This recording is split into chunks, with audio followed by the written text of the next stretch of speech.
அதிசார குரு பயிற்சிக்கான பலன்கள் நம்மளோட சேனலில் பதிவு செய்ய இருக்கோம். அதுக்கு முன்னாடி அதிசார குரு பயிற்சி, அதாவது அதிசார பயிற்சி அப்படின்னா என்னன்னு தெரிஞ்சுக்குவோம். ஒரு கிரகம், அது எந்த கிரகமாக வேணால் இருக்கட்டும், மேஷ ராசியில் இருக்குதுன்னு வச்சுக்குவோம். அந்த கிரகம் மேஷ ராசியில் ஒரு வருஷம் இருக்க போகுது, அந்த மாதிரி எடுத்துக்குவோம். அந்த ஒரு வருஷத்துக்கு அப்புறம்தான் ரிஷப ராசிக்கு போகும். அதுக்கு பேர் தான் பயிற்சி.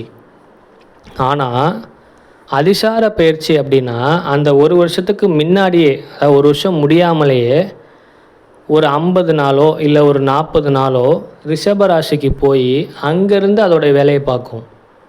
அந்த 50 நாள் முடிஞ்ச உடனே திரும்பி மேஷ ராசிக்கே ஏற்கனவே இருக்கக்கூடிய அந்த ஒரு வருஷத்தை முடிவு பண்ணிவிட்டு அப்புறமேட்டுக்கு ரிஷப ராசிக்கு போகும். நான் சொல்கிறது புரிஞ்சிருக்கும்னு நினைக்கிறேன். வழக்கத்துக்கு மாறாக தான் இருக்கிற கட்டத்திலேருந்து அடுத்த கட்டத்துக்கு போய் கொஞ்ச நாள் அங்கேருந்து வேலைகளை செஞ்சுட்டு மறுபடியும் பழைய நிலைமைக்கே திரும்புறதுக்கு பேர் தான் அதிசார பயிற்சி.